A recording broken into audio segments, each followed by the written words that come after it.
Want to make a podcast? Spotify's got a platform that lets you make one super easily, then distribute it everywhere and earn even more money, all in one place, and it's for free. It's called Spotify for Podcasters, and here's how it works. Spotify for Podcasters lets you record and edit podcasts right from your phone or computer, so no matter what your setup looks like, you can start creating today. Then you can distribute your podcast to Spotify and everywhere else podcasts are heard. Video podcasts are also available on Spotify.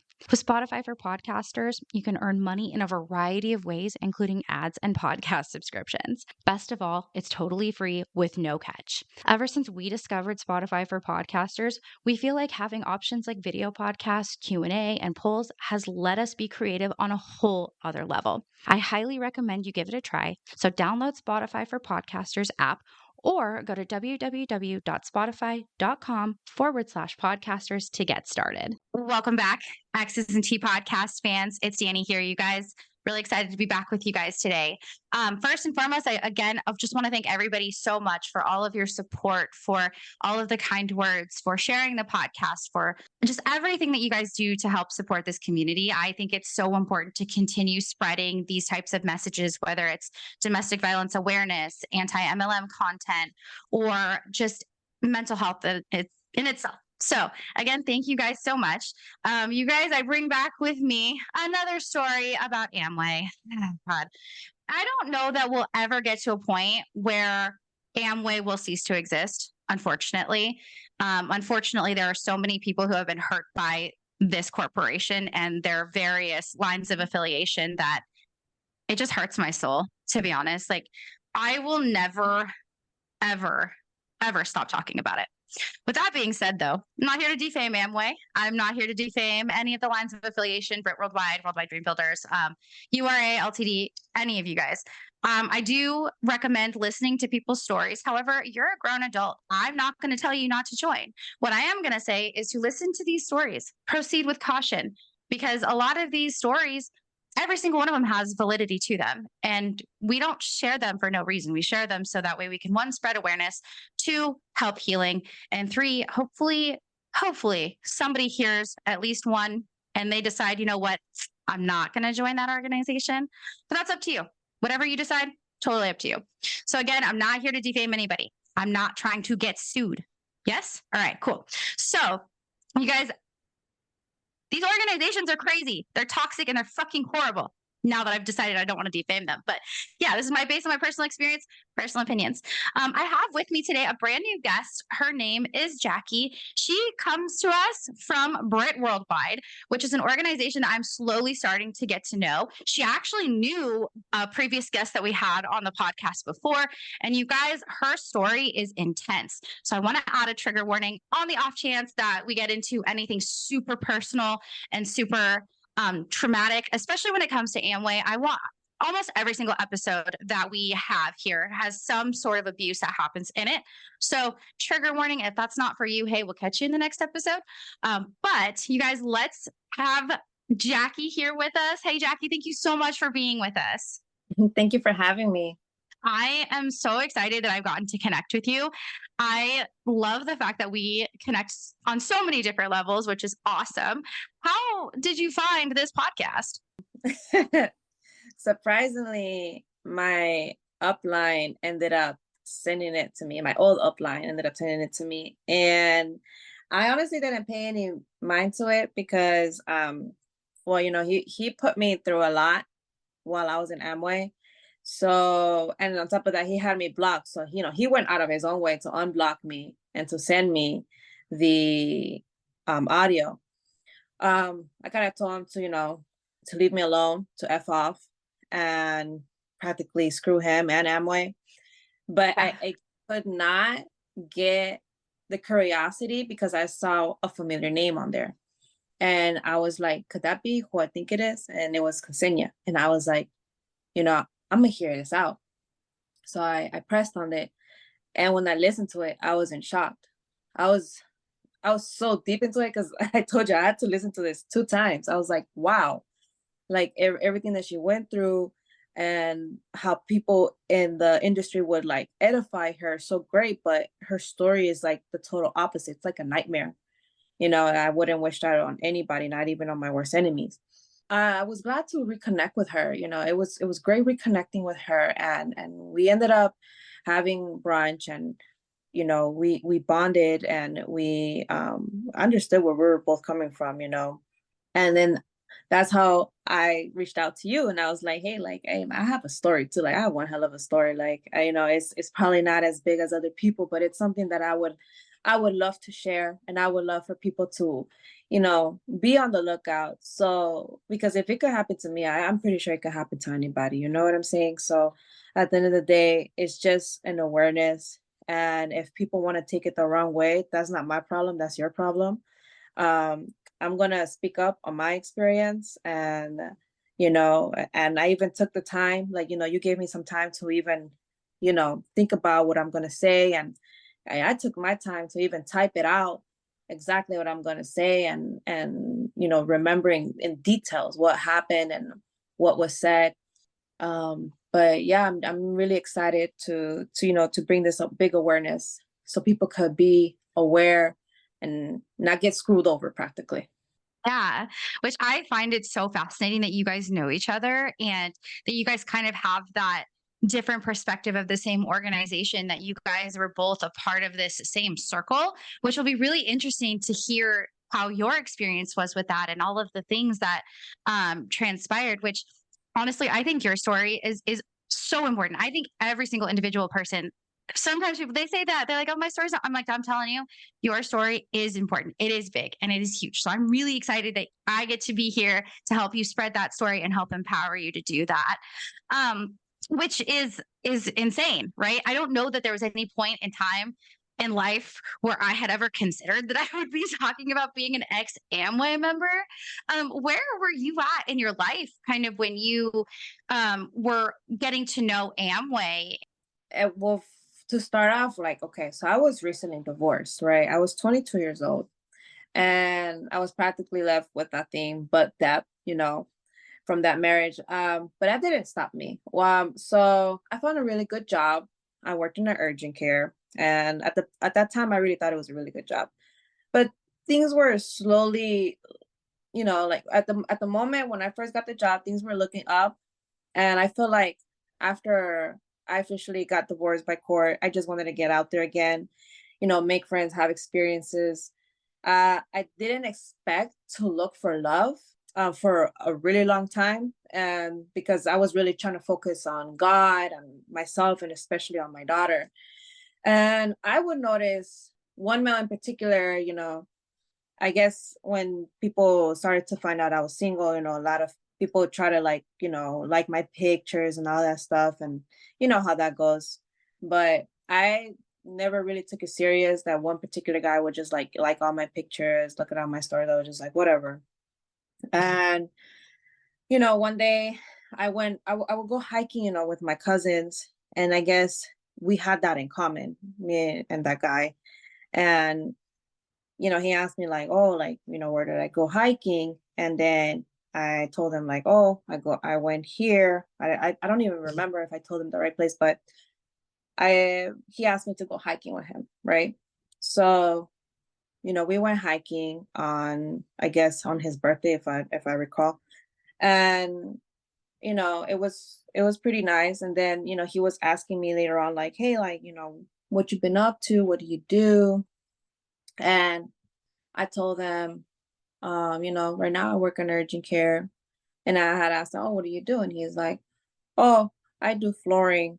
But on the side, I met on with a couple, and they, are about to retire in their 30s. And I met another couple who retired actually at their 30s. And, so he practically massaged me, just let me know someone who's available. And I was just like, oh, that's weird, like in my head, like I've never heard about that. I've heard millionaires, but someone retiring so early, and it really got a bit of my attention. And I was in the car. I remember I was heading to church. I was in the car. I was with my dad, and I had asked my dad, "Hey, have you ever heard someone retiring at their 30s or before their 30s?" And he's like, "No." He's like, "I mean, He's like, there's businesses where you can spend more time with your family, but retire is like, you're never going to work again. He's like, it's super rare. He's like, the person probably has to be disabled, in order to retire that young or something. And I was just like, oh, like, whatever. I was just like, I didn't really pay mind to it until, later on when things started going a little off on me. With this guy, it was, time went on, me and the guy, we went for a couple hikes. Things were great. I just thought that me and him, we were just friends, then that's it. I never looked at him with the intention to be more than friends until one night, one step turned into another step.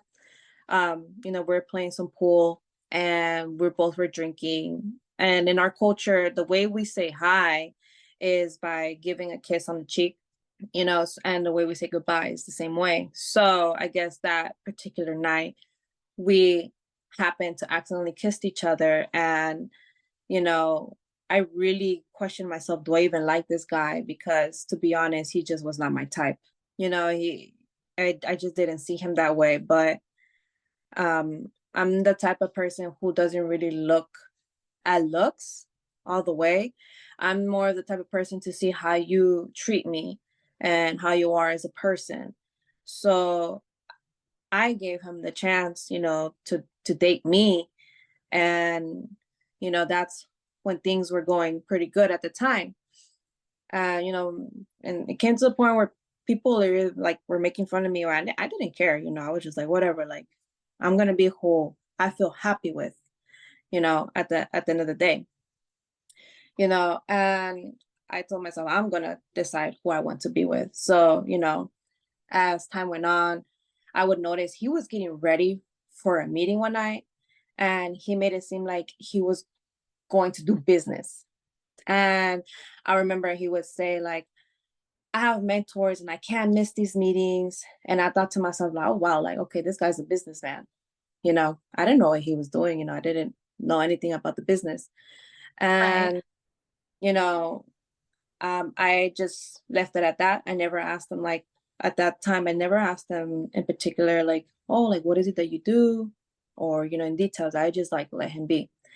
But then I started to notice, as time went on, I started to notice some red flags. We went out on a hike, and afterwards to a restaurant. It's called Jimmy's. And on the way there, I don't know what was going on with him. He just looked so bothered because we were meeting up with his friends, and I guess we were pretty late. And I was like, hey, dude, like, relax. Like, you're getting frustrated for no reason, And I told him, we're about to go eat good, just chill. And he realized that he was losing his cool. And I ignored it because, we can all get hangry at times. But Yeah. the real red flag was like when we were in the restaurant, he passed me the menu, we got drinks, and he asked me to choose between two, which was either seafood and steak. And keep in mind, I guess the seafood was less expensive than the steak, but I really wanted steak. So when I told him I want the steak, he kind of got offended, and he just he looked at me and he kind of rolled his eyes, and I was like, what the heck, like, they say something wrong, like I didn't know what was going on. And the waitress came, and keep in mind, like, we're around his friends too, we're all watching a Yeah. fight. And the waitress came Wow. the waitress came in. She asked, like, oh, what do you guys want? And he looked at the menu, and then he looked at the waitress, and he's like, yeah, we're just gonna have seafood. And I was confused because I was like, he seemed like he didn't want to speak to me during the whole time during the restaurant. And honestly, I feel like my self-esteem went straight down, you know? Yeah. And I feel like it shattered on the floor because all I could think about was, how do I get his approval again? Like, what did I do wrong? Like, I didn't understand. And like a quick story Yeah. about this story, as time went on and I look back at this, I asked plenty of like my male cousins, my brothers, and I even asked my husband, like, hey, what do you think about the situation? And they all answered me the same answer, like that, it's pretty messed up. because when a real man offers something, that means he can afford it. And it should pleasure him to spoil you because you're his woman. And I mean, why else does he bring you around his friends, right? And why else does he bring you to a restaurant that is quite expensive? Like, if you know you're going to waste money, like, you know that you're going to waste money, and Yeah. maybe, he was trying to test me, that they were saying, like, maybe he was trying to test you, what kind of woman you were, and to see if you were a gold digger. But that's not how you do it. The way you want to test a woman to accurately see, if you're a gold digger, he could have just let you know about his budget, and see your reaction, because when my husband asks me what I want, there could be times where I can choose, like, something expensive, or there'll be times where I can choose something inexpensive, but at the end of the day, he will communicate with me when he's on a budget. But there'll be times where he's like, no, babe, like, get whatever you want. You know what I'm saying? So, Yeah. but the way he did, I feel like it was like a way to fill his ego in front of his friends. Yes. That's That's what I was thinking. Like the disrespect to you. I'm like, my jaw was like almost on the floor. I was like, what? And in front of people. So when you said your self-esteem was like shattered on the ground, oh my God, I felt that because holy fuck, that's not okay. And you're right. It just seems like there was some sort of weird something that caused this that was either going to give him gratification or it was going to make him like there's just that's one of two ways. I'm so sorry you experienced that. That's absurd. No, yes. I kind of, I saw the red flag, and I saw that he just couldn't look me in the eye, and I try to, like, ignore that, unfortunately. Because Yeah. I'm the girl who doesn't just leave because, one mistake or one, so-called miscommunication. Um, but I feel like I should have known better right there. I feel like I should have gotten up and I should have been like, no, this is not right. Like, that was rude. Like, because if I tell him, like, hey, what do you want to do today? Or what do you want to eat today? Do you want to eat this? You want to eat this? And he choose something that's expensive. I'm like, no, we're gonna do this. Like, the math, Yeah, like, it's weird. Like, don't offer if you can't afford at the end of the day. And you know, exactly. you're trying to test a woman out to see, you know, if they're a gold digger. Like, I don't think that was the right way. I Yeah. know I'm not a gold digger because, I mean, that guy never gave me money to be like, here, spend money on this, spend money on that. I never asked for money unless there were times where I did need it, but I would do my best to pay him back. It was not that it was Right. given, you know. So I tried to look past it and I moved on from it. More time went on. He decided to take me out canoeing, and this is how things started to hit a little bit weird and a little dark. Um, Not just with him, but with one of his female friends. I feel like I almost literally died at this event. We went on a path I guess we weren't supposed to go to. That one particular female friend was like, oh no, I'm not going that way, never been through there, and you just never know. And honestly, she did kind of have a point because everyone from the group was curious, including myself. I was like, oh, let's go this way. And since that current was taking most of us that way, we just decided to go the right side, right? Literally, as soon as we got into that lane of the river, it started to look bad because there was a tree that had fallen down across the river. And there was only one way to get through the gap, which was all the way to the right side. And everyone was like, hey, lay low, like, you gotta, like, go, like, pretty low in order to pass through. And I couldn't reach all the way to the right side. Once that happened, my canoe flipped over and I was under the water for a very long time. But thankfully I found a gap where the seat was, which had air, and I finally got to breathe. But the current of the water, like, a river, is very fast, believe it or not. Like, they'll in the canoe, it may feel slow, but when you're in it, it can swing you, and there's rocks. So I'm getting hit from left, from right. I finally pushed a canoe over my head, and I remember Eduardo got to me, and I just thought it was like a little rumble, nothing major. I tried to shake off the fear, and Eduardo let me get on his canoe because my canoe kind of just went flying away, you know. The Yeah. dragged it down, and I got on the canoe. Then he tried to get on the edge of the canoe, and then we flipped over again. And No, I'm already traumatized from this enough, and you flipped over again? yes, so when I flipped over, my heart dropped because all I see is that I go in the water, and then I come back up and I see the guy just being just dragged from the river. And I'm like, oh my gosh, my heart is dropping. I feel like I was gonna die. I was not stopping. I was in there for a good, like, you would think a couple seconds, like 30 seconds, it's not long. But when you're in the river for 30 seconds, it feels like forever. Anything could happen in 30 seconds. I'm Yeah, oh getting yeah. knocks left from right. And I got hit so bad on my right hand thigh, the outer thigh, to the point where I got a bruise there for like a good couple, like for a whole week, I guess you can say. It was pretty bad. I could barely walk when I got out the river. But point blank was that I see little small waterfall. There's like little small waterfalls. It's just dragging us. And I get scared, they're small, but there's rocks, So I finally grab onto a rock and I get up.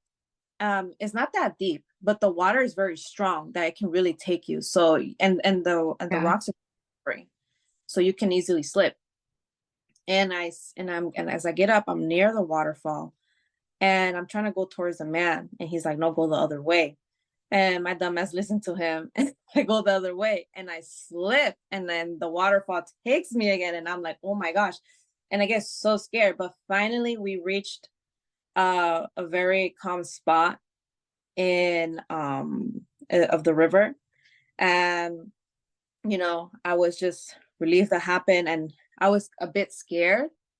um when that happens, you just like, you feel like you're gonna die. I started to pray, to be honest. I was like, God, like, don't let me die here, like I can't just end like this. And Yeah. at the end of the river, I remember this is where it got a bit more dark. um there was a bigger waterfall, and each one had to go by themselves down, by themselves down the waterfall. And I guess I saw the guy go first, Eduardo go first, and his female friend sees me that I'm going there. Then she gets in my way, and I kid you not, the girl did push me to the other side, and the other side, which is the left side of the river, was more rocky. And the fact that she pushed me over there and she didn't even apologize after, I feel like it was super intentional. And Oh, I told him, right, I just don't want to be around his female friends.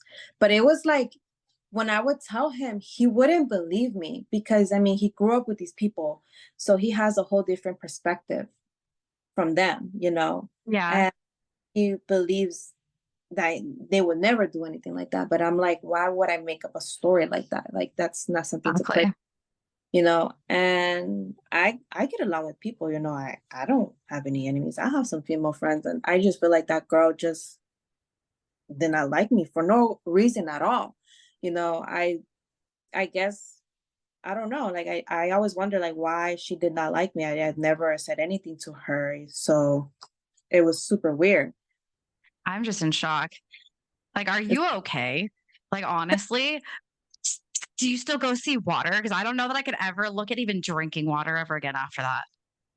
You know what? I love nature, and it did take me a while to get back to the river, to have that confidence to get inside the river again, because that experience, it to me personally, to me, it was pretty brutal.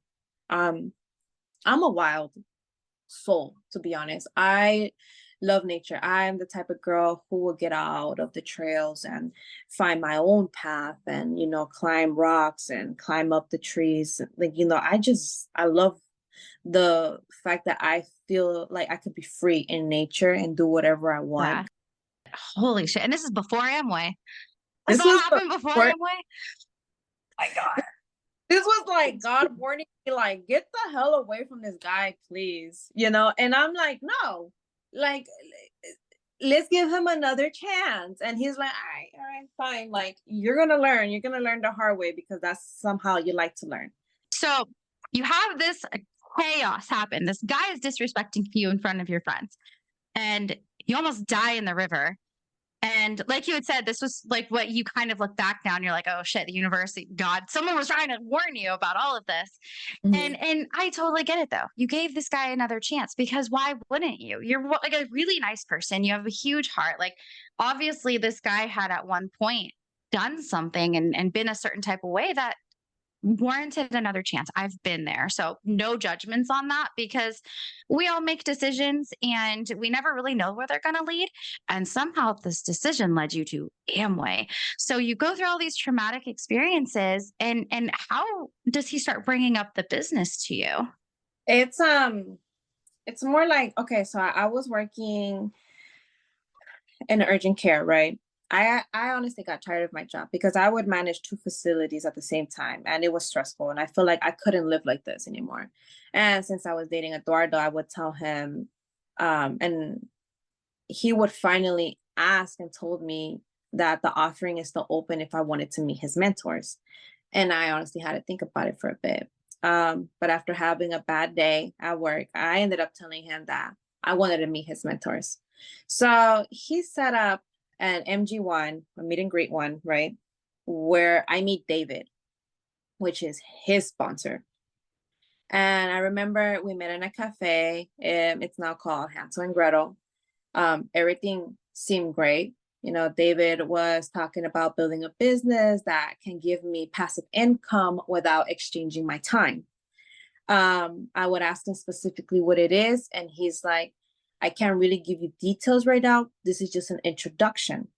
So he found out that I was a mom. He persuaded me that I could give all my time to my daughter instead of corporate America. He then gave me the book, The Business of the 21st Century. He told me to read it. And I remember Eduardo was on top of me the next day asking me, like, did you read the book? I'm like, no, not yet. I haven't gotten the time. He then tries to push me to read it as soon as possible, that David is going to question me and is part of the process in order to be a part of the team, in order to meet his mentors. um, I was just starting to feel overwhelmed because I have to go to work from 7 to 5. I get home by 5:45 because of traffic, or sometimes by 6. I make dinner. I spend time with my daughter. It was a routine. So by the end of the day, I was drained. You know, I honestly didn't even finish the book. Um, I just read mostly the quadrants and, like, and some stuff out of the chapter. I was just going like, I don't know. I guess they wanted me to read the whole thing, but I was just going chapter to chapter, just seeing like, what was it about? Give a Yeah. feel. And honestly, yeah, it did catch my attention because I mean, I'm young, I want to be successful, and it was something new for me. And I thought it was very thrilling to know a little bit more about, the quadrants. Um, Yeah. we had the meet and greet too, right? At the end of this particular meeting, I mean, scratch that. Um, David then tells me that they're having an event, but it's already full. But he is going to, quote unquote, see if his mentors can let me in, just to make me believe Yes. how important it is. You know what I'm saying? Like, Yeah, I don't know if we can. I don't know what we can do, but we might be able to get you a seat into that room. There's so many seats available. Like you're gonna have no shows. You can squeeze me in. Okay, you want me in this call desperately enough. Trust me, there's 5 seats ready for me. Like that's uh, how they are. But they use that like they use that scarcity mindset to make you truly believe like, oh shit, this is a big deal. Like I can't fuck this up. I need a space into this room. Like and it's so ambiguous because you don't even know what you're going to go see yet.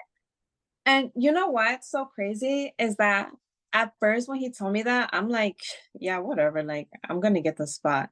And but because I was dating Eduardo, I didn't I didn't believe he would lie to me, but now looking back, he would lie to me. And he was like, hey, I got good news. Like, they got you a spot. Like, no, it was actually full. And my dumbass actually believed. I'm like, oh, so he wasn't like lying. He was actually telling me the truth that it was full. He's like, yeah, we actually got you a spot. Someone exited out. I guess they couldn't make it. So we got you a spot. And I was like, wow, like, oh my gosh, I feel so dumb thinking about it. But Don't. it, I'm telling you, like, they do it, and it's okay. Like, you're not dumb. Like, if you're dumb, I'm dumb. We all dumb because it's so powerful the way that they say it too, because they're like, it's a guy, he's coming into town, he's not in town very often. Again, a lie. And then, this room, you have to be in there. It's a part of your process. Like they make you believe like if you don't get into this room, your process is over. You lose this opportunity. So no, so much validity as to why you felt the way that you did. oh yeah. Oh my gosh. But it was just a basic event that they have every Tuesday. And I go through the process, right? The leaders were explaining the exact same thing that David told me during the first and second meeting. And what they were practically using was like the law of repetition. And in order for it's like in order for your experience and memory to strengthen each time you meet up with them. And it could be a good thing to use when you want to achieve something, right? Something good out of it. But under these circumstances, this is where they begin programming, like reprogramming your brain. And scientifically, the law of repetition does reprogram your brain. Um, I was very gullible. They caught me at my lowest, practically a single mother, of course, with a boyfriend at the time who hates her job and just wants to spend as much time as she could with her daughter, right? I literally believed every word, and more because I was influenced by the guy that I was with at the time. And I'm the type of girlfriend that I will ride and die with you, even if the wheels fall off, you know. Um, they actually made me write this stupid letter how much I will dedicate myself to the business and why I wanted to be in the business so bad, almost like getting into college, like if it's such a big deal. Yeah. And at the time, I started to even think like, wow, like these people just don't let nobody in.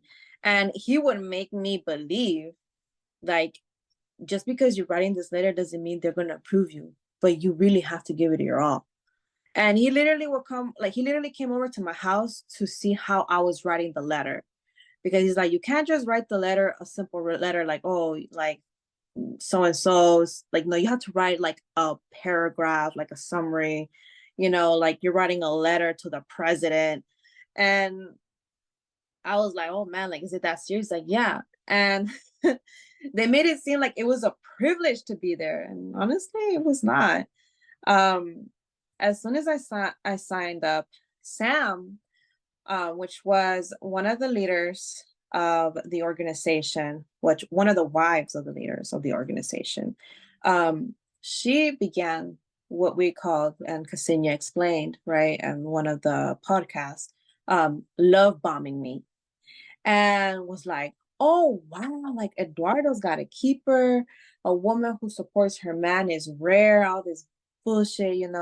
She was telling me that like she sees like I did like the best choice of my life, that we're gonna be a powerful couple, all this stuff, right? And she was like, now that I think about it, she had like this weird robot smile, almost like if her face was like stuck, like it was almost like a Barbie, like you know how a Barbie just waves and says hello. It was like that, but it was not genuine. You can just tell by the look of her eyes. It was like she had to force herself to smile. And Yeah. I was like, oh, it's not a big deal. But as time went on, I'm the type of person who actually studies people's facial expressions, and I can tell when you're actually being genuine with me or not. And I can tell how she would speak to certain people and how she would speak to people that she just doesn't want to be around with. And Yeah. honestly, I was one of those people. she would smile with her eyes if she was really genuine. And if she wasn't, she would like widen her eyes and smile. And I was just like, I'm trying to like picture that. I'm like, I don't know if I can even do that. yeah, like it was just like it looked like a robot, like from a movie, like a robot from a movie where they just smile She and was like, glazed up. She was yeah. glazed up, right? She had that like what's so interesting is I just learned this term that people use for like cults, like people or they use it traditionally for like people in the Mormon church. Like you can tell somebody who's in the Mormon church like from a mile away because they're all glazed up. They got the glaze. And now every time I think of Worldwide and Amway and all the people, I'm like, oh yep, they're glazed up. Oh my, honestly, she was really glazed up. I'm not gonna lie. Yes. And at the time I really believe I did a great choice because like I said, I wanted to just make friends and build experiences, right? And things it started to slowly fall down, excuse me, when I got to the third meeting. I was super shy. Like if I didn't know who you were and I had to get out of my comfort zone to talk to you, I would sweat bullets. You know what I'm saying? So Really? yes, and I would have panic attacks to the point like I've had panic attacks in my past where I've had to have the ambulance come and treat me twice. And at Wow. meetings, I would have small panic attacks to the point where I have to go to the bathroom and calm it down. And I tried my best to keep that to myself because I feel like you know who you can open up to and you know who you can't open up to about panic attacks because there's some people who will make you feel like you're overreacting, or people who just don't understand, the whole point of anxiety. There's some people who were like, I've never felt anxiety in my whole life. Like, I don't know what the hell you're feeling. So to me, I just kept that to myself. Around the third meeting, Eduardo seemed pretty distant, like he didn't want to talk to me. Uh, I felt weird because he was the type of guy who loved talking to me. He was always hands on, at first, especially the fact that, we've had some adventures together. And I felt weird how we just kind of like were standing by ourselves away from other groups. Um, After that meeting, he kind of made it clear to me that he did not want me to touch him or hold his hand because Wow. business is. And in my head, I'm like, what? Right? Like that's weird. Like, and the messed up part was that one of the cross lines came up to him and was talking to him and rubbing his back at the same time in front of my face. And of course, like at the time he's my boyfriend and my blood boiled. I was like, but I kept my composure, but I feel like that was very shady and rude. To this day, I don't even know if that girl did it intentionally or it was just the way she is because yeah, there's people like that, right? But still at the end of the day, like, you gotta have common sense when you see that guy has a girlfriend and they're obviously like standing very close together. You're not just randomly gonna go up to the guy and start rubbing his back and speaking to him at the same time. Like it just looks shady, right? Exactly. Well, That's so suspicious. Like, especially now, kind of looking back and knowing how all the men in Worldwide scratch that. We've had some fantastic men on this show, including Ariel, who's with Ksenia, who have left the and business and they're great people. However, there's a lot of shitty men in this organization and they are players. Like, let's be real. That's what they are. And it's so like I'm so happy that you did not like end up in like jail that night because I that like fires me up for you. I'm like, excuse me? This is like, but then they preach that it's such a wholesome organization. It's such a good place and no cross lining, right? But this person is touching him. I'm just shocked. I'm sorry. and okay, so like during Thanksgiving time, right? I wanted to spend the holidays with him together. And I told him to pick me up at a certain time. We agreed. The night before Thanksgiving, my daughter was having a hard time sleeping because she had a bit of a cold. And you know how that can go. She woke me up twice in the middle of the night. Yeah.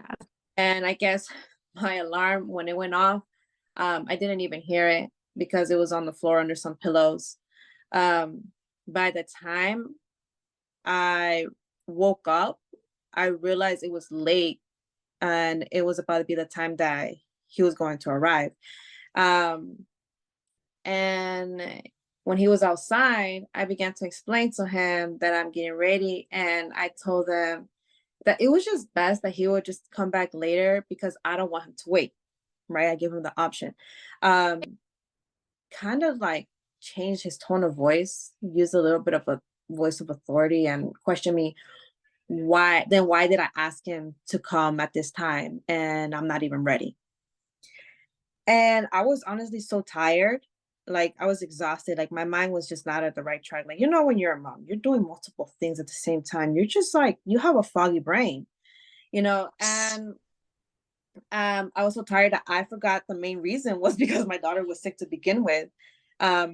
He then proceeds to tell me to just get ready as fast as I can so I can just head out. And I'm like, are you sure? And he's like, yes. So, girl, I promise you, I did my best to hurry up.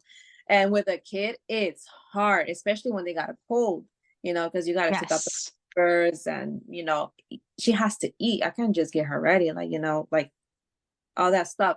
And I don't think he even understands how it is because he's a father, but he barely even sees his kid.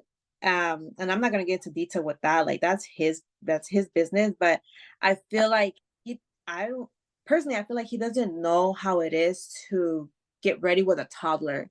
Because my baby at the time was barely 2. You know what I'm saying? So while you're getting ready with a 2-year-old, it's not the same because a 2-year-old requires a lot of attention. You can get ready by yourself within 15 minutes. Um, but with a kid, it can take up to an hour to an hour and a half, you know? Yeah. Oh, yeah. As a whole hour passed by, trust me, I felt bad during the whole time getting ready and he's outside waiting because he already had food in the car, right? That he had to go take back to his family. And then he calls me and I'm like, at the time I was like, hey, I'm so sorry, baby. Like, I'm about to come outside. I'm just getting the baby ready. And he's like, what the fuck is taking you so fucking long? Like, don't you fucking understand? I have fucking groceries in my fucking car. Like, I was like, yes, girl, I was shocked the way he spoke to me like that because he's never spoken to me like that. And I'm like, hey, like, why are you talking to me like this? And like, I've never had this guy lash on me like this. So he proceeds to tell me because you fucking come to me and tell me to come here at a certain time and you're not fucking ready. And then I told him I'm coming outside, my dumbass. I'm scared because of the way he spoke to me. And on top of Yeah. I had him on speaker and my mom heard everything. And when I go outside, keep in mind, my daughter has a cold and I'm taking her outside with no freaking shoes on and she just has stockings. That's how scared I was, you know. Oh, I come from, like I said in the beginning of this story, I was recently divorced. So I come from a verbal abuse. And I'm not trying to talk shade about my ex here. If he ever hears this podcast, I'm not trying to talk shade about him. It's just a trauma. And when I know we both put trauma towards each other, but that's not the point of the story. But the point is that I come from a verbal abusive marriage, right? And then I haven't truly healed from that.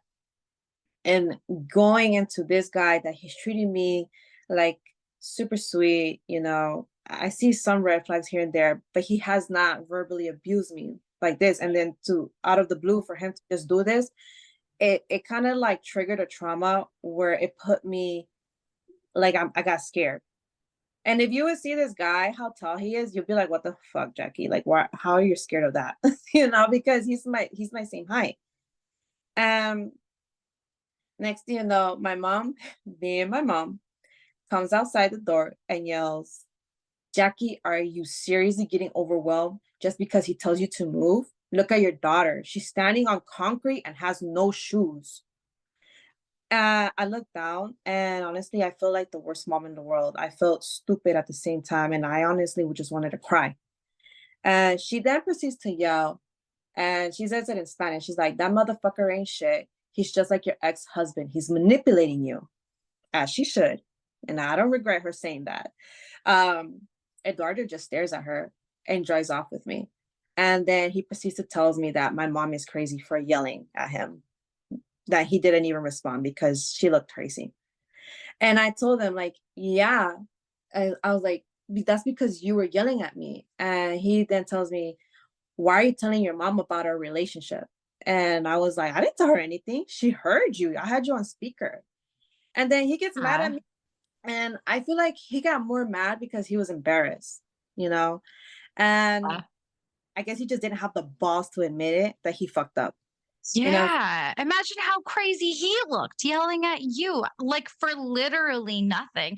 Your mom, it sounds like, had a valid reason because he was threatening you. And sometimes parents, like their anger is in a way a protective thing. My dad does that where he's like just trying to protect me, but he does it in so like such an angry fucking way. Yeah. Imagine how fucking crazy he looked. Yeah. Uh, I agree 100%. Because I never spoken to him like that. That was really rude, honestly, to me. Um, then as more meetings went by, I would realize something that he would not introduce me as his girlfriend. He would have introduced me as Jackie. He would say like, "Hey, so and so, this is my downline Jackie." And honestly, at first I didn't catch it until later on. I was like, why does he introduce me as his girlfriend? It's just something that just pops up. So then I asked him, I was like, hey, like, why don't you tell people that I'm your girlfriend when you introduce me? And he says, because that's not important and it's none of their business. And he's like, that we should focus on more on the business. And I'm like, what the fuck? Like, what? But even Like, with the downline part, like even like he could just introduce you, like let's say like let's give the benefit of the doubt for just a hot second. Let's say people want to keep this private, right? And it was like, oh well, we just want to privacy, whatever. And like, if this was somebody else, they could be like, right. oh, this is my friend Jackie, or this is Jackie, she's awesome, something like that. But the way that they say this is my downline is Yeah. so derogatory because like that was the one thing that I remember just hating about my sponsor Robert. He would introduce me as his downline. I'm like, I thought we were friends. This is my friend.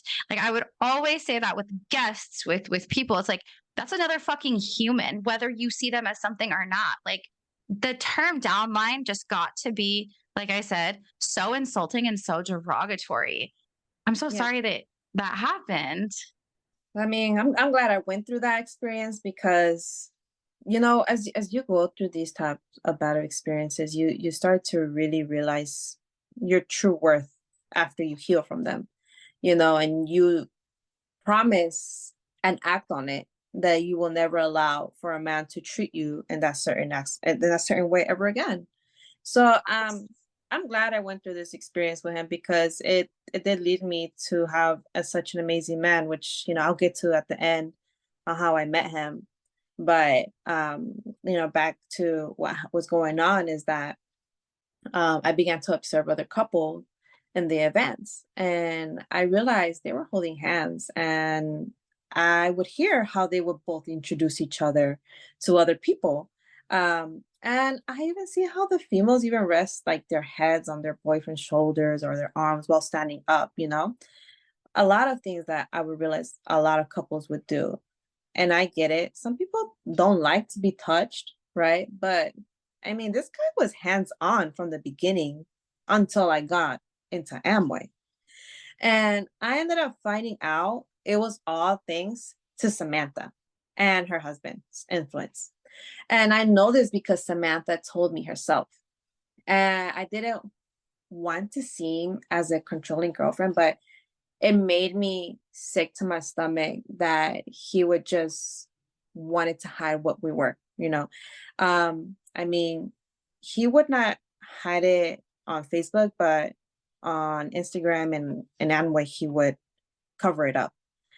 Um, and I would ask him why, like, and he goes on and tells me that why is it such a big deal that like, because I had asked him like, why do you post me on Facebook but not on Instagram?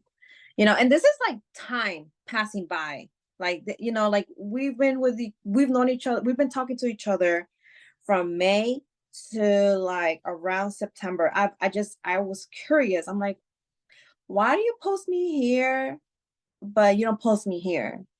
And he's like, it's not such a big deal. It's not like anyone cares. And I'm like, but I care.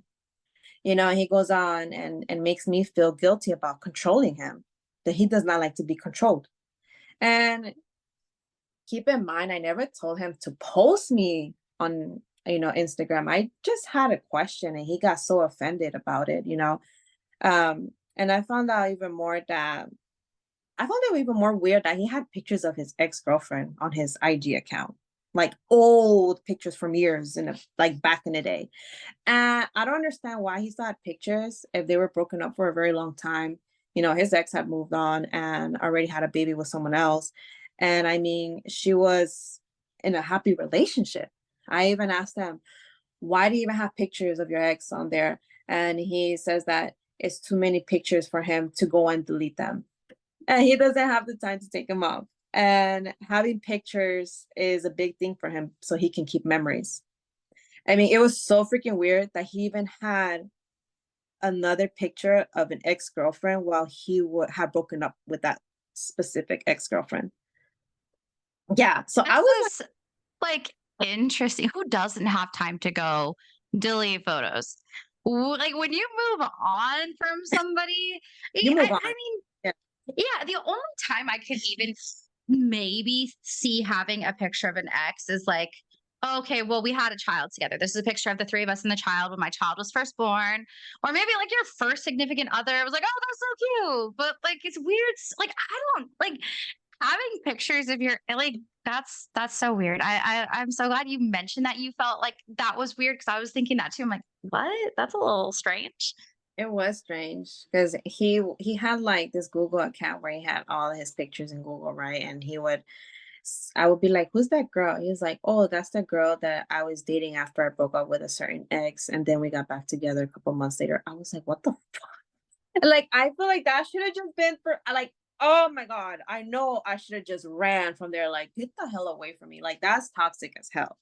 And I would just stay quiet because I feel like if I were to say something, he would get all offended about it and, so offensive about it and would just not want to talk to me. And I just did not want to get into another argument. But I realized that my grudges began to build up. But back on the meetings, things started to take a turn when I feel like not only he did not want me to touch him, but I feel like he was ashamed to be around me. And by that, because like when I would go to another group and he was there in that particular group speaking, right? He would go to a different one. He'll just stay there for like a minute and then he'll go to a different one. And that made me feel uncomfortable because honestly, I didn't know anybody. And I remember people would just stare on how he would just leave me alone. Like, there were some people from, well, one particular person, I can't say some people's, one person in particular that even said that he could tell how he would treat me, that it was pretty weird. And I would feel embarrassed and confused, unsettled, even disrespected, and honestly just lonely, and it's true what they say that when you're surrounded by so many people, you can still feel lonely. Then, he just set that boundary straight up with me, like to not hold his hand, to not kiss him while we're in a meeting or around the team. And I was so confused. He stated that in the business it's not professional to kiss or to hold hands in public during meetings, that most couple, and he went into specific details, like most couple like Monica and Harris will go to different groups separately at every meeting.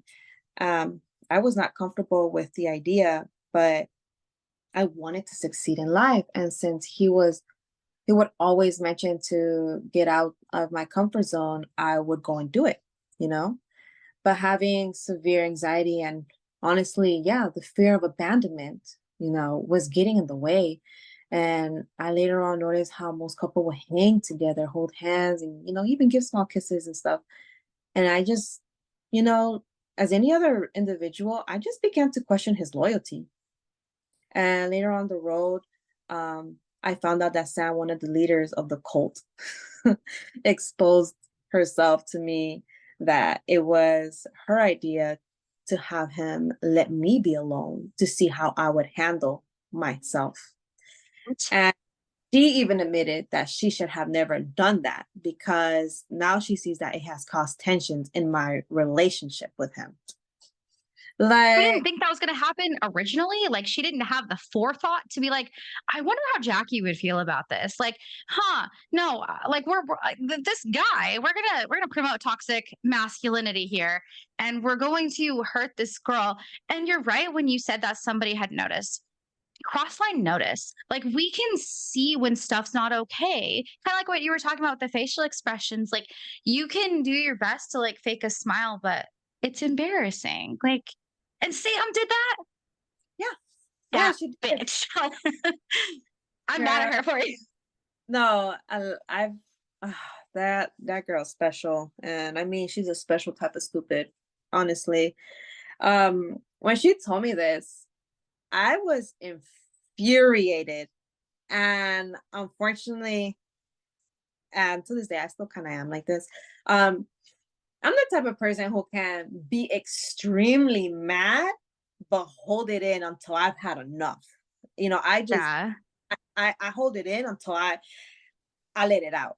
And I feel like I've had to learn, throughout the years to learn how to communicate angry, but not express it in a very negative manner. But point blank is that I do my best to be slow with my anger, but sometimes you just feel like people just trigger your traumas, you know. Yes. And during this conversation, she stated that we should all have a conversation, all of us, David, Michelle, Michael, Sam, Nathan, and Michael is her husband, and Nathan is her brother-in-law, and me and Eduardo. She said that having mentors is not just mentoring about business, but also relationships, and that she has so much experience with her husband because they've known each other and been with each other for 10 years. And quick comment on that comment what that she told me. Honestly, not every relationship is the same. Everyone has their way of handling their emotions and understanding their partner. But here they expect you to do everything, like everything the same, including how you maintain a relationship. So if I wasn't good enough for Eduardo and these mentors tell him to drop me, then he must drop me. And if Yeah. you disobey, man, you're like the black sheep of the group. But, Yeah. like back to the story. So she mentions, that they both can speak to Eduardo so he can have an idea how to treat me. And so I thought at that moment, I believe that I was in good hands. But that meeting only got him to think that he had more options because Michael was practically telling us that we weren't even that serious because one, for one, we don't have a bill, we don't have a car or home under our names, and that we're not even married and we haven't been each other for years. So we might not, or we might be together down the road. And that was absolutely normal. And that boiled my blood a lot. And honestly, I saw his face.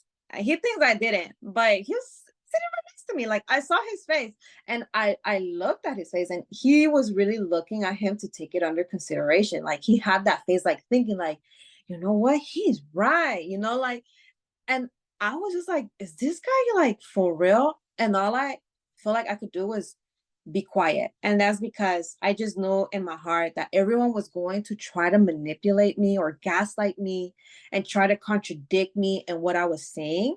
And you can just tell how these individuals were by hearing them speak in this particular meeting. And on top of that, like, I was born in a family where I was always told to keep my mouth shut, even if I'm right. So I haven't, at the time, I have not grown that courage to speak up for myself. But trust me, if they were speaking to me right now, I would not care. I would have said how it was. And if they didn't like it, I don't care. But unfortunately, during that time, I feel like I just handled so much abuse because I feel like I couldn't do anything about it, you know. After that meeting, they told me to not break up with him. Um, but unfortunately, oh well, no, fortunately for me, now that I see it, I broke it off with him a couple weeks ago. Really? Yes. Good for you. But let me tell you why though. Um, we tried to read the five love languages, right? They try to like, oh, like here, read this book so you guys can understand each other. And he tried to understand mine and I tried to understand his, right? And things were going great. We were trying to work things out. He even ended up setting up a date to go hiking, right? And he told me like, hey, we're gonna have quality time this weekend. And he tells me the day before we go hiking, um, I need you to go to sleep early because we're going to have a long day and I want you to have a lot of energy. And so I did, right? And for sleeping so early, I fell asleep like around 8:30 and I woke up around 4 a.m. And I normally get my phone and I happened to see his little brother on Instagram Live. And as I continue to watch his live, I hear him say, we're barely coming back from this party. And I assume he meant him and his girlfriend, you know. But when he turns the camera, I see Eduardo right next to him. And Eduardo looks pretty lit, if you know what I mean, like pretty lit. At 4 a.m.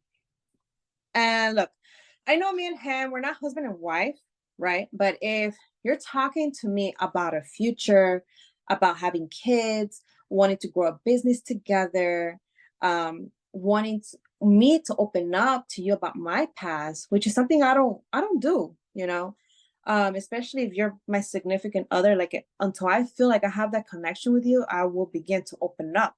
You're telling me to go to sleep early because we're both going to have a long day just to end up seeing you out partying. I find it suspicious and a bit hypocritical. And because I know if it was me, I'll be judged from head to toe. And not saying that I'm Mrs. Perfect, but I would also be considerate, like considerately real to let you know that I will be partying and be considerate about where I'm going. And, obviously probably even invite you, like, because like who doesn't want to invite their significant other to go out and party? Like, let's be. Exactly. And the next day, he's an hour late. And he's the type of guy who loves to be on time, by the way. I get in his car and he's wearing some shades, doesn't have much to say to me. And I already felt the vibe was off. Keep it in mind, I haven't told him that I know that he went out. And I don't know if his brother told him that I saw him on live. So I just played dumb because I did not want drama. And I just wanted to us have a good day. Right. On the way to get breakfast, he asks me if I wanted Waffle House or go try this one place that he likes. So I was like, let's go to this one place that you like, because I want it to be balanced, something that he likes to do, something I like to do. We go to this place, and as soon as we get there, I hear, oh, hey, Eduardo, and it's one of his friends. We both say hi. I thought it was consequently, I thought it was a coincidence that she was there. And then she ends up telling him like, hey, did you get my text? Everyone's about to get here. Which made it seem like he already had planned that people were going to come to this place. And I thought we were supposed to have quality time. So now I'm a bit bothered by this because one, like I said, I thought it was supposed to be just me and him. And he didn't even let me know that people were coming. He could have been open up with me like, hey, I wanted to hang out with some friends before we go out hiking. And apparently that day he wanted to introduce me to someone very important to him, quote unquote, right? And he didn't even let me know ahead of time.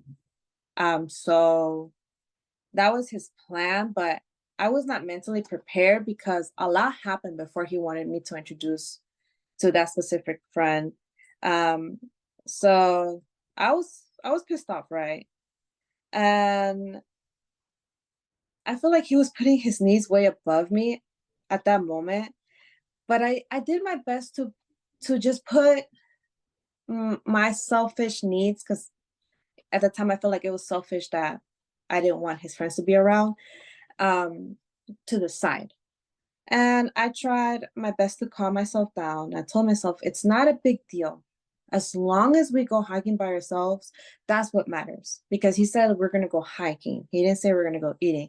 So, me being all this illusional girlfriend, like, I try to look at him as good as possible and not look at the red flags. Um, because in my mind, I honestly thought that they were going to come hiking with us. So that's what kind of bothered me. But I just tried to let it go and be like, okay, let's see how this works out. Right. So then one of his friends kind of like rats him out by accident. And she says, like, man, last night was so fun. Eduardo, you were so drunk. And I was like, oh, really? And I saw his face and he looked shocked.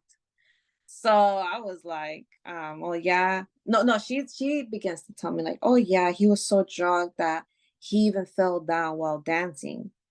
Now, I'm not even mad that he went out to party like that. I wasn't that infuriated.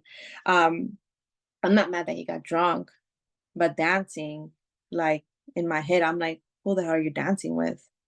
You know, Right. why doesn't he want me to know? So I asked him politely, like, oh, so you went out? And he's like, oh, yeah, it was like a last minute thing. And I come to find out that that party was his female best friend's birthday.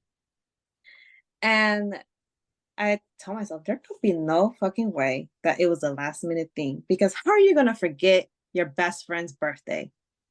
You know what I'm saying? He then wants to introduce me to his friend, right? And I'm so bothered at this point that I just walk out of the restaurant. And I go out and I see him so shook and mad because I left and I am quote unquote embarrassed him. And he gets in the car and he's so hungover and he makes me drive. And he doesn't even try to bring up the conversation or tries to figure out what's wrong. He's just quiet throughout the whole ride and goes to sleep. So once we get to the location, I bring it up. And he tries to flip this around me and says that I'm very immature for walking out of the restaurant and that he was going to introduce me someone very important. And I told him that it was immature for him telling me to go to sleep, to wake up early so he can go out partying all night and dancing with who knows who. And keep in mind, I didn't go off on him like the way he went off on me when he came an hour late. You know what I'm saying? So I feel like it was very misogynistic on his behalf that when he makes a mistake, it's not a big deal. But when I do something, it's just the end of the world. Um, that day, it was just a hassle. And honestly, we just compromised. And I was just so scared to break things off at that specific moment. And I believe that I should have, but I just feel like I couldn't let go because of the business. And I felt like I would be so embarrassed to just break it off, like I feel like things were going great with that I'm being introduced to a lot of people and I feel like I really had a big shot here, right? But honestly looking back, I feel like I should have really broken up with him at that time because um he really acted like he didn't care that day. He gave no fucks. He didn't even want to be around me. He didn't even want to take pictures with me that day. The pictures that he was taking were separate. He didn't even post it that he was with me that same day that we went hiking. Um, so a couple weeks down the line, he then mentions about a show that's called You, and how much it reminded him of us and that I should really watch it. Um, and keep in mind, this was just the first episode because the show about it's, Yep. yeah. It's So not good. it's, yes, it's not good, but he only saw the first episode. So the first Yeah. episode is not bad. The first episode is like him seeing the girl and he's like shocked, you know. So he's like so odd about the girl. So I guess that's why he told me that it reminded me of him. No, it reminded him of me, sorry. And so once I had time on my hands, I watched it and it caught my attention and I called him and I'm like, "Oh, I just saw the first episode of the show that you told me to watch." He goes on and say, "Oh, don't watch it because the show is about the partner cheating and then you're going to think that I'm cheating." I'm like, "Wait, hold on, what?" I'm like, when have I accused you for cheating on me lately? Like, yeah, I question like who were you dancing with, but like cheating, like like he set himself up. You know what I mean? If this shoe fits, my guy, like that you're exposing yourself here. Oh my gosh, Danny. I was like, oh my gosh, this guy is so dumb. You know, he goes on to say that I apparently have trust issues and to not watch the show. I felt confused and I feel like he was kind of making me feel bad for even having a trauma, which has caused trust issues, right? And to begin with, I never had trust issues with him to the point where I never had trust issues with him to the point where I felt like he would actually cheat on me. But yes, like there were some trust issues that built up when I found out some stories, you know, like from his friends. But I had the right to at least some of those emotions, you know, to a certain extent. I felt like there was something fishy going on, but I didn't have the facts. I didn't have the evidence, and I couldn't just go jumping to conclusions and accusing him for it. You know what I'm saying? I then confronted him and letting him know that, you know, trust issues aren't just emotions that comes out of the blue. Like, in quick comment here, like trauma from the past that have caused you to have trust issues are real and they're very hard to heal. And I believe that you cannot entirely heal just by being by yourself because the true colors of the relationship doesn't just show up on how much you have healed, but by how much you have not healed. Right. And let me tell you why. When you are the right person for each other, no matter what you've both been through, reassurance will always be there for you and your partner if you truly love them for who they are and not just by interest or looks. And current trust issues are valid if you have facts and if you have like reasons to be suspicious. And I had a reason to be suspicious. I had both.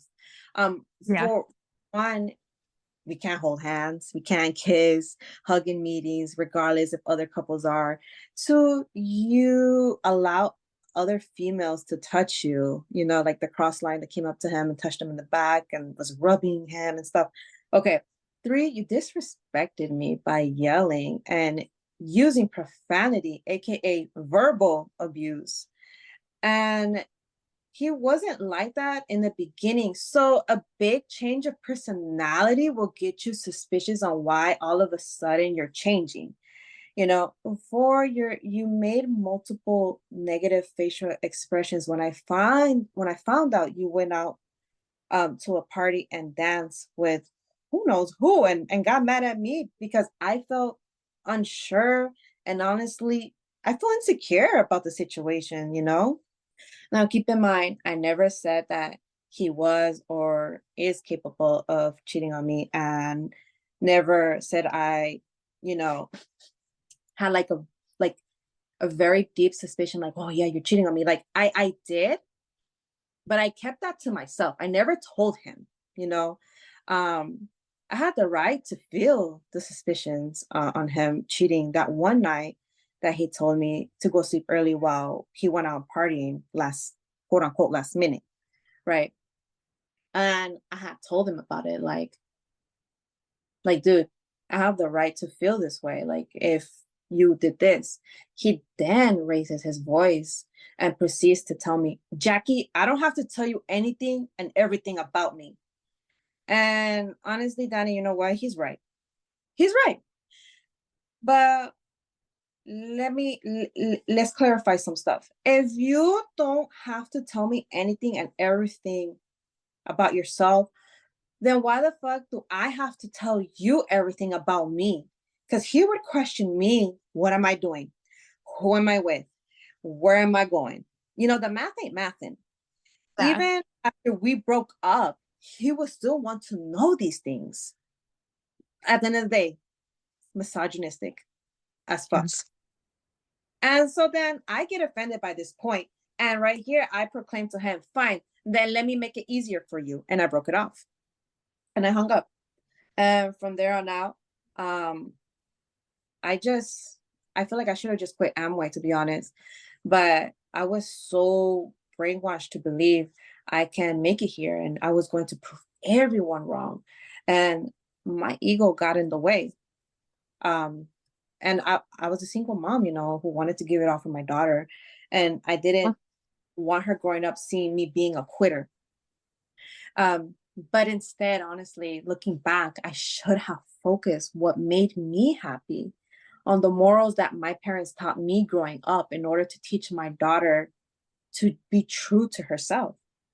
Yeah. You have to be a strong believer of God that with without him there's no glory. You know, that's my belief. And that is how, but I feel like this is how manipulated I was with Samantha.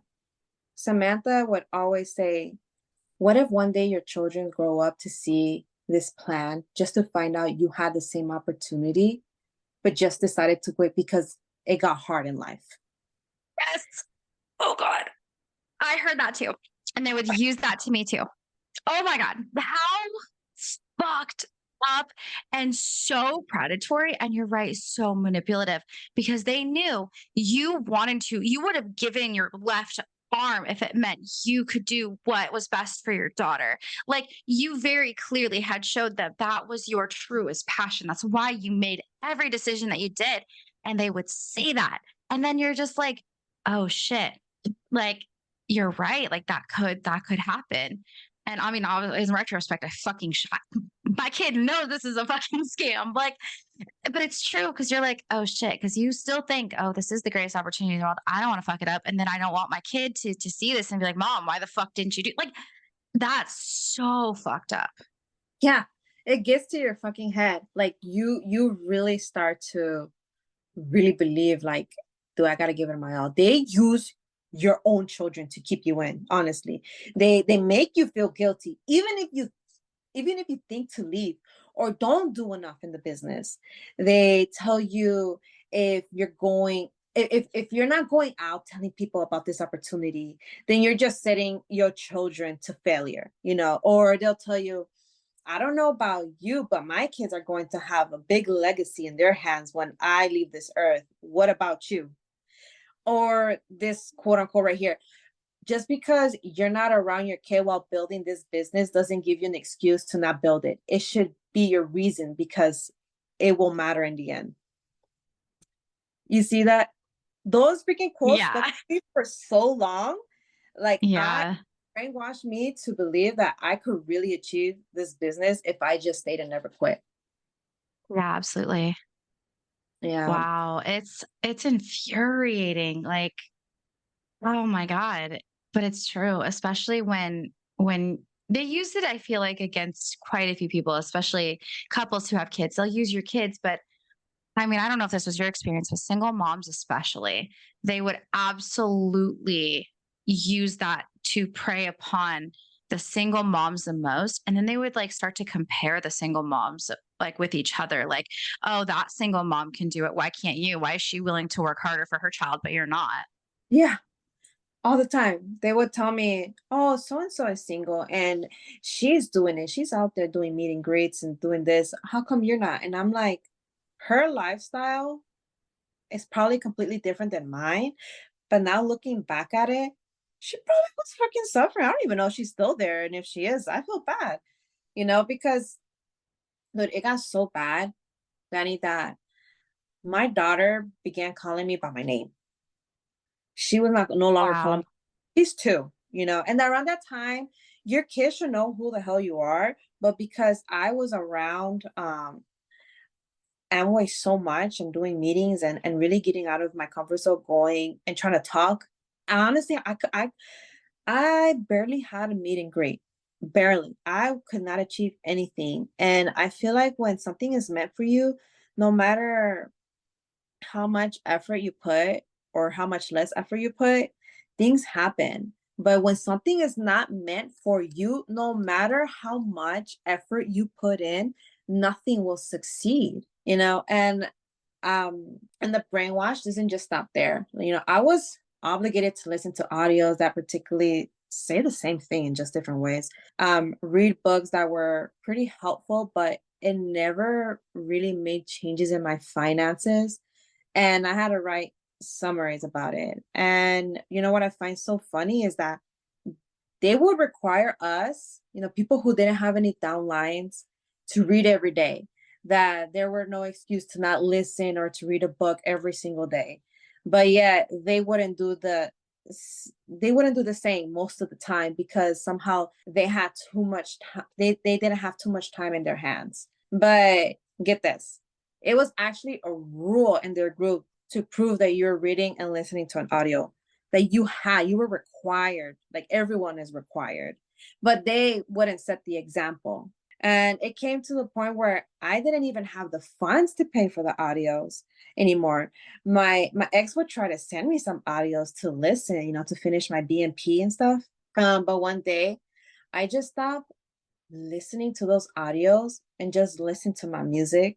And the weight off my shoulder just felt so good that I didn't look back to listen to an audio again. The only time I will listen to an audio is like when we're on the way to a function.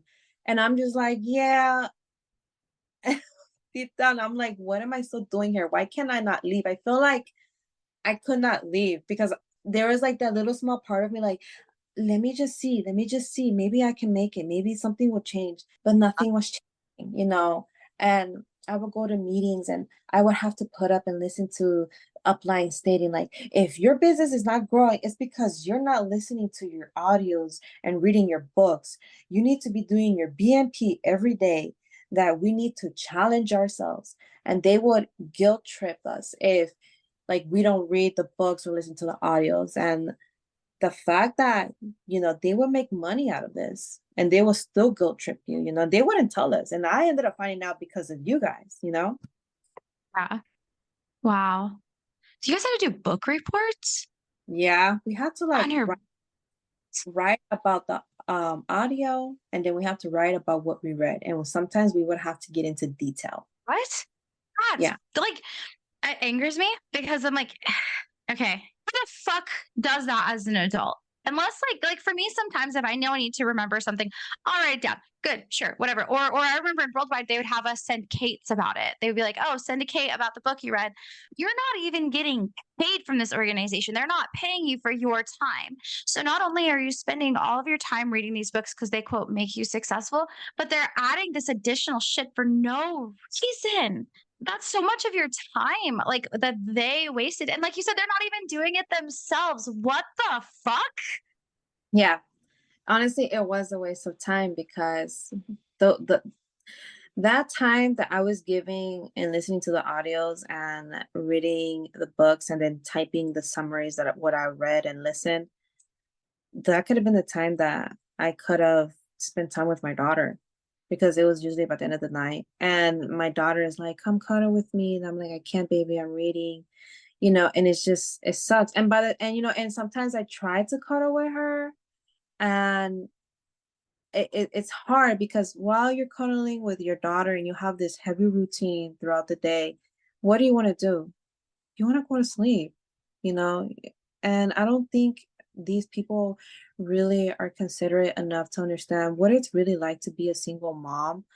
And the fact that they were kind of racist, pretty they had some facts, but I thought it was pretty messed up how they said that us Latin and Black people tend to do the things the opposite way, because we tend to get into a relationship, have sex, then have a child, and then get married, and then want to build a business. And Oh, I'm they like, did not. yeah, What the fuck? Like, I'm so sorry. That triggers me so much because it doesn't matter what age or sexual orientation or like race, gender identity. It doesn't matter. Everybody can make a mistake in their life. Like it's not like anybody's like, hey, you know what? You see that fuck up right over there? You know what? I choose him. I'm gonna reproduce with him, and it's gonna all be good. No, no, not at all. That's not how it works. And to put it into like to make it racist and to say that to your group of people, your whole community, the people are supposed to be your best friends, travel the beaches of the fucking world, but you're going to deliberately degrade somebody because of their ethnic background, which has literally nothing to do with making that type of decision. A lot of the times it comes from generational trauma. A lot of the times it comes from us like not knowing what kind of love that we deserve rather than, accepting what we personally think we deserve. Like it does not matter. Or I mean, there are things that come from like ethnic backgrounds like generational trauma or generational poverty. Like all of these things, sure, can be attributed to that.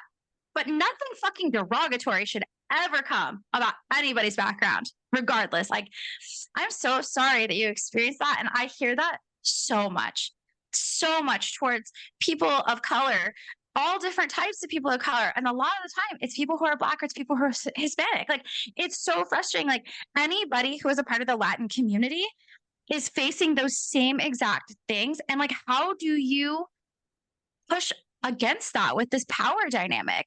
Like, yeah, how do you push back? How do you tell them, like, hey, that's fucked up? Like, you can't fucking say that.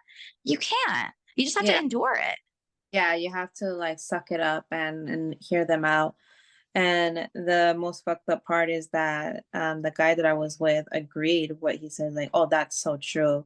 And he's like, that's why my family are not in the right ways. Like, if you've noticed, they're not millionaires. So I don't take advice from them. And I'm like, you know what? At the end of the day, it doesn't matter what step you start with. Yes, it may hold you back on some stuff, but I feel like nothing in this world is a mistake. Nothing in this world that you do is not part of God's plan. Everything is work and everything is divine in a certain order because he wanted it that way. And that's what I believe, and at the end of the day, another thing that would just set us more apart between me and this guy is that he had different beliefs. I think he was a Buddhist, I guess. He would question me about my God. He would tell me that, there's some stuff that just doesn't make sense. And I feel like because being with him, my belief and my faith with God began to lower. And that's why I feel like I relate a lot with Ashley's podcast, because I feel like, man, I get where you're coming from, girl.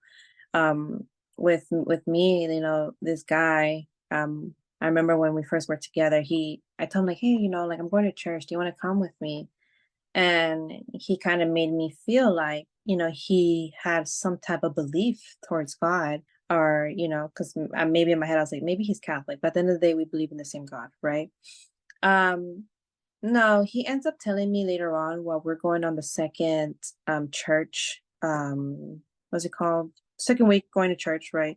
I'm not about to be going to church with you every week. The only reason why I went with you the other day is because you asked me to. And I'm like, okay. But the way I told you is the way he said it to me. He just said it so kind of brutal. And I was just like, is this guy just doing things for me just to like get in my pants or what? Like it's just the math is not math. And like, if you didn't want to come in the first place, don't pretend to be someone you're not. You know what I'm saying? Yeah, And absolutely. I would think that things would get better after me and him broke up.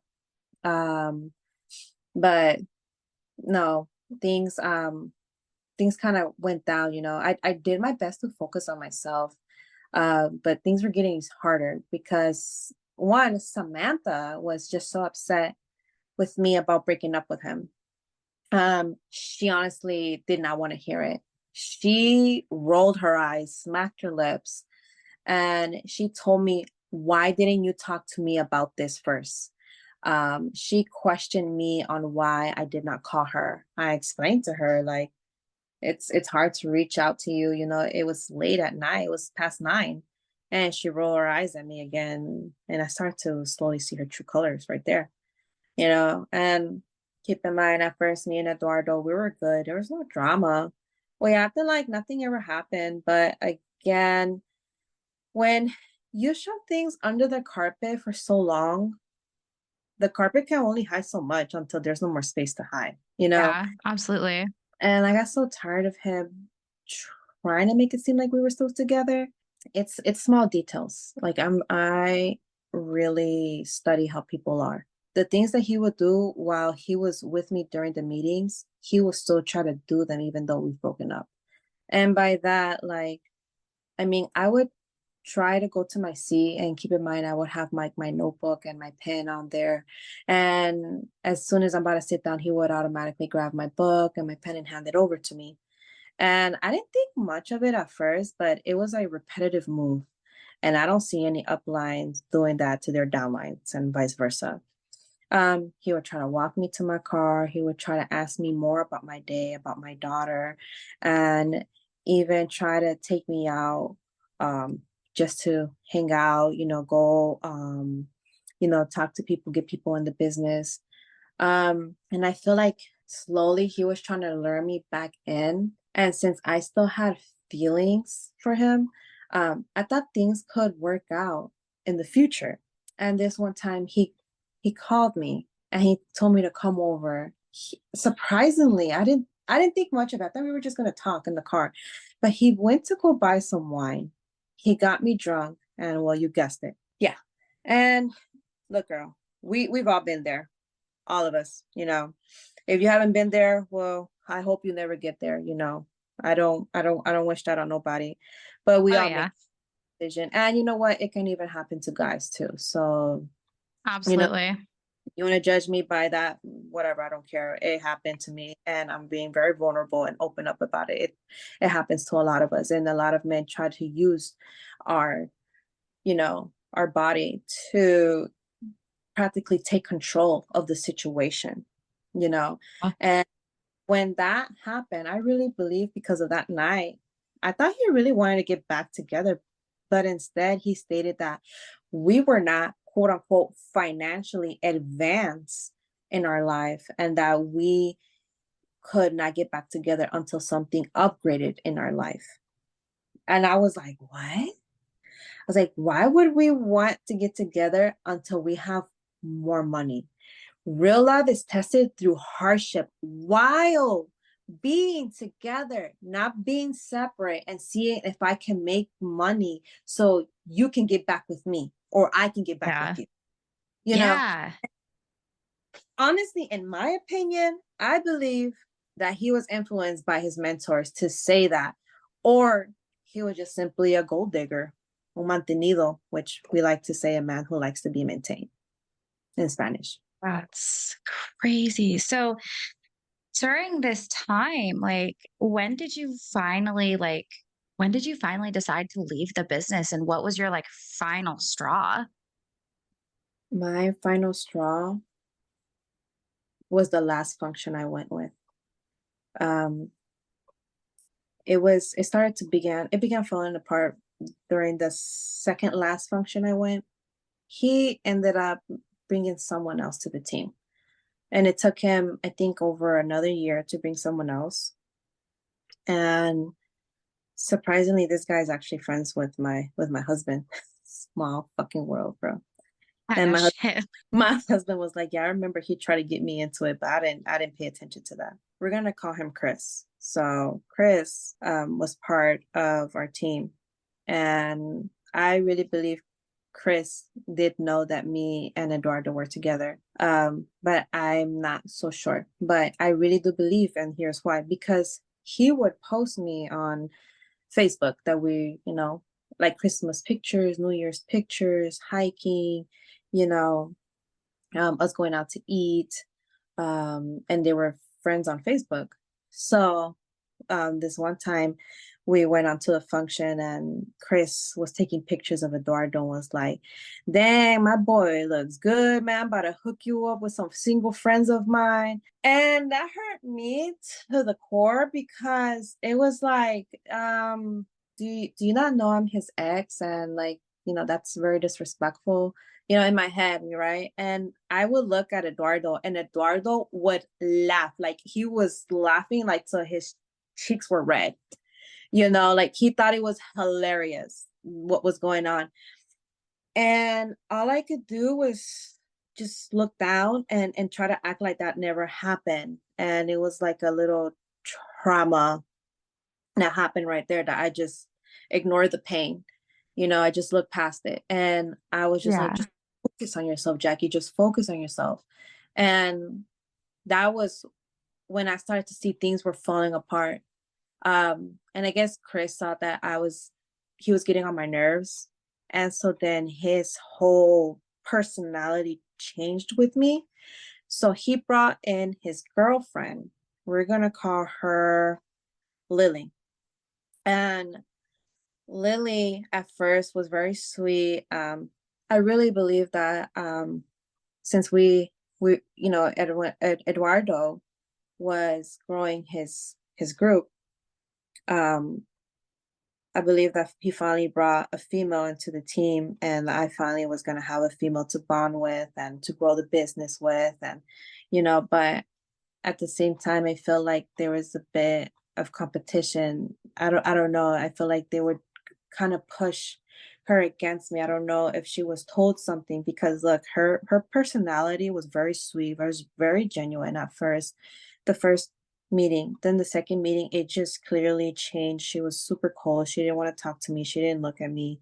Um, and I just realized she just didn't want to do nothing with me when I showed her a picture of my daughter and I seriously saw her eyes roll. And I was like, what did I do to her? Like, I don't even know you, for you to act. Yeah. And when that happened, I just realized like I don't think this is gonna work out. And you know, before that, I was trying to look for a job so hard because before Chris was on in the group, I was really trying to prove myself that I can get a job and I can handle myself because I really honestly I was so gullible. I really thought that me and him could get back together because like I was so brainwashed to believe that, oh, because my mentors they broken up too and they got back together later on the road, like this could be me and Eduardo too. Like I was so brainwashed to believe that. And so for what happened is that after Chris and his girlfriend Lily got into the team, um, I was really looking hard. And I guess since the more I was pushing Amway out of my life, I feel like the more opportunities began to open on the other side. Yeah. And you know how, like, you ever seen the image where you're holding on to a rope and the more the rope pulls, it suffocates your hand? So I feel like I was slowly pulling the rope that was suffocating my hand and releasing a lot of opportunities into my life. That's how I Yeah. saw it. And that what my final straw was when I went to the last function. Honestly, it was kind of my fault. My jealousy did get in the way. I'll be really open about that.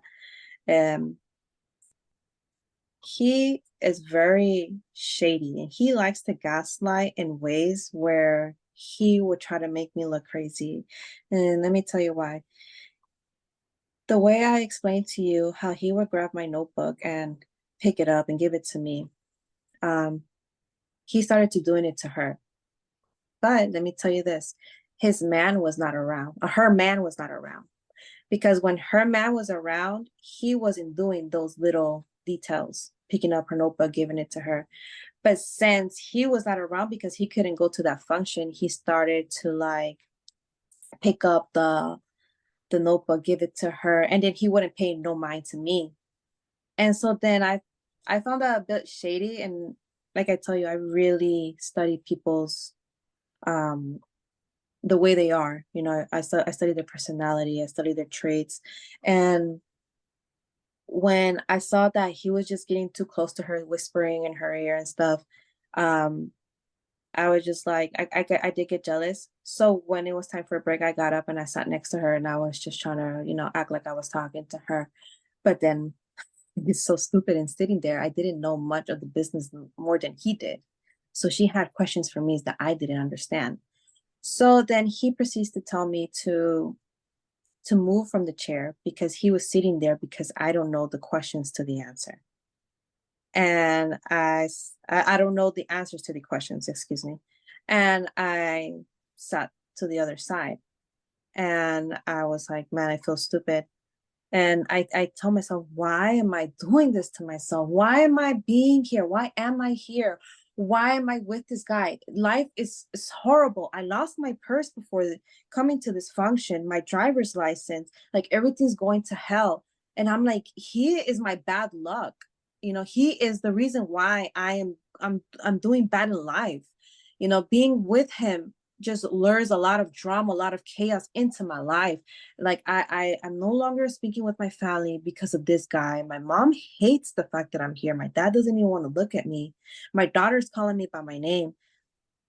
That's when I had the courage to get up and I just walk off. And as soon as I walk off, I accidentally trip and I hit one of the mentors' head pretty hard. And he happened to be the main leader. And I forgot what his name was, but it happened to be Michael's father.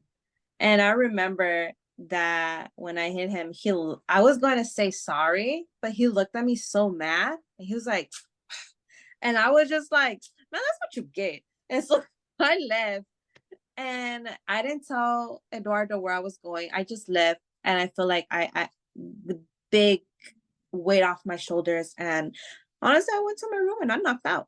I didn't care. They expected me to really sacrifice my sleep, my health, in order to hear the same shit again. Talk Yeah. about the business. Like, I get it. Like, you know, I thought that was so dumb.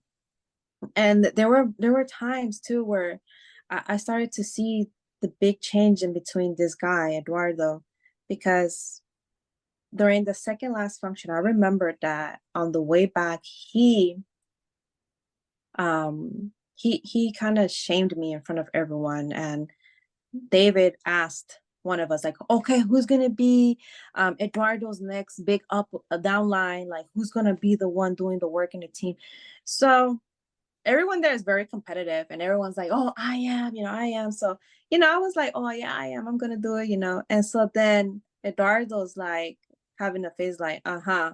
And I asked him like, oh, you don't believe I can do it? And then he's like, what I believe is that you need to be a bit more humble. And I was like, Oh my what? God. And I was like, are you serious? I felt like he just put my self-esteem so low. He was the last relationship that I was with before I met my husband. Like I would go out on dates, don't get me wrong, but I could not commit myself with someone because I really felt like I was going to be alone for the rest of my life. Yeah. I would even Wow. I mean, like, no, I'm not getting into another relationship. Like, fuck this. Men are all the same. Like, they just want your money. Nowadays, man, they just want to be maintained. Um, they want to do this half and half shit. Like, no, like, I might as well just do it all by myself. You know what I'm saying? Yeah. And it came to the point where I finally got a good job and I decided to leave. And I was like, you know what? I finally got a good job. And I feel like I got a good job because I've been leaving this business behind. And I told Eduardo, like, yeah, I'm no longer gonna do this. I left respectfully as much as I could. Um, but since then I no one ever reached out to me and I feel grateful. The only time he ever reached out to me was when he sent me the podcast, which I thought it was super weird because I even told Ksenia, why would he send me that podcast? Why would he act himself almost like acting like as he was a victim in a way? Yeah. Yeah. But I feel like he was mostly part of the act than a victim. You Yeah. know, I don't know his story. I don't care about his story. Yeah. Um, I just care that I got out and I have my kids my two beautiful daughters, and I have an amazing husband. And, at the end of the day, my husband was a prospect that I tried to lure in, but I couldn't really drop the message for him because I saw something else in him that I did not want to ruin. Because keep in mind, I was homeschooled when I was in high school, so I didn't have friends. And most of the friends that I would have to connect with when I was with an Amway, um, most of them they didn't even remember me. You can't even remember most of the people you went to middle school with, right? Unless you Right, grew up. right. And Yeah. people were like, who's this? Like, I don't know who you are. You're trying to hear sell me like some scams shit, like. And Yeah. most of the people that remembered me, like, we no longer could reconnect after leaving Amway because they felt like I was going to try to lure them Yeah. into Amway. And then some people that I did grew up with, during my like around I was 17, 18, they no longer talk to me because they feel like also I was trying to lure them into some element scam pyramid. Yeah. Yeah. Wow. That's intense. Wow. Wow. Okay, your story is incredible and just so intense. And the vulnerability that you have shown here is amazing. And I can't thank you enough for being so vulnerable because you went through a lot and none of it was ever justified, whether it was from your ex or your upline or hell, even crossline. Like that is just hands down evil. Amway is evil, in my opinion, based on personal experiences. And worldwide, like these organizations are toxic. They are cult like. They are really, really bad. And wow, Yeah. I'm almost speechless. Like I am really, really grateful that you came on here, especially somebody who can represent that single mom life, because you know what? It does add to it. It does add difficulties. It adds trauma. It adds so much. And I've been there too. They prey upon so many different people, and they find you in your worst moments. They get to know you. They use those things against you. And then something pretty bad has to happen for us to finally decide to leave. It's like a toxic domestic violence relationship from with Yes. the upline. That doesn't Yeah. even speak to any significant others we had. So, wow. And life now, it sounds like, is amazing. So much better than Yes. while I you were in worldwide I feel or like worldwide. yes, yes. I feel like life is way much better because now I feel like I can make my own decisions. Like with them, I couldn't even make a decision buying a car. They scold me so bad for buying a car because I got a 2016 Toyota Corolla and they were like, oh my God, like, Jacqueline, how much are you paying for that? I was like, 400. They're like, oh my God, Kate, are you serious? You need to buy like a 2002 Honda, paying 200 a month, $100 for insurance. I was like, I have a child. And for a car like that, I feel like it was gonna break down, probably not just once, but multiple times. Like, I'm gonna be investing the same thing, fixing up the car, like I'm paying this car. You know what I'm saying? Exactly. Yeah. And And you're getting safety, peace of mind. exactly, and I'm just glad that my life it was a long journey to really get to where I am. I'm not saying it was easy to get here, and I feel like things did work out for the better. I guess, I don't know, this guy, from what I hear, he's not at his best moment in life. I guess at one point he was going to get married, but I guess things didn't go well for him. And I mean, I have I can't say that I don't have any, like, how can I say, I don't hate him, but I just don't like him. You know what I mean? Yeah, absolutely. Yeah. He did a lot. It's like it's someone that it's like you know someone who's poisonous, and The fact that he sent me that, I feel like it had something more to do than just sending me the podcast. I feel like it was more like an initiation of a conversation Yeah. to try to speak with me, knowing that I have a full-on husband and a full-on family, and why Yeah. out of your own way, to just do Mm, that. that's But weird. Totally valid. I would feel the same way if my ex significant other like that was abusive, send me any sort of well, he'd have to send it through the mail and I have to accept it 'cause he's in prison. Thank God.